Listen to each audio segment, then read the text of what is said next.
আমরা যখন ছেলেদেরকে স্কুল নিয়ে যেতাম মানে বাচ্চাদেরকে, তো কীভাবে আমরা সময় কাটাতাম তাই তোমাদের কাছে একটু শেয়ার করলাম। তো যে যার পালি থাকতো এই টিফিনগুলো নিয়ে যাওয়া হতো, তো ভাবলাম ফোনে যখন আছে তোমাদের কাছে একটু শেয়ার করে নিই, আর মেমোরিজ হয়েও থাকবে এটা।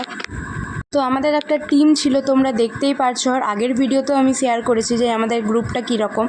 তো এই খাবারগুলো নিয়ে যাওয়া হতো আর কি। আমি নিজেও নিয়ে গিয়েছি, কেক বানিয়ে নিয়ে গেছি, চিড়ের পোলাও বানিয়ে নিয়ে গেছি, আরও কিছু কিছু যদি বানিয়ে নিয়ে গেছি ঠিক মনে পড়ছে না।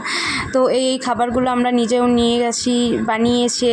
আর মেন ব্যাপার হচ্ছে মন থেকে খাবার এরকম ভিডিও মেন ব্যাপার হচ্ছে যে নিজের হাতে বানিয়ে নিয়ে গেছে, এর থেকে বড় জিনিস আর কিছু হতে পারে না, যে ভালোবেসে জিনিসটা বানিয়ে নিয়ে গেছে যে সবাই মিলে খাবো। আর সত্যি খুব এনজয় করতাম আমরা একসাথে খাবারগুলো খাওয়াটা বড় কথা নয়, তাই না? সবাই মিলে যে একসাথে খাবারটা খেতাম এটাই সবথেকে বড় কথা। তো দেখা হচ্ছে নেক্সট ভিডিওতে। তবে ভালো থেকো, সুস্থ থেকো, আর আমার চ্যানেলটি সাবস্ক্রাইব করে দিও যদি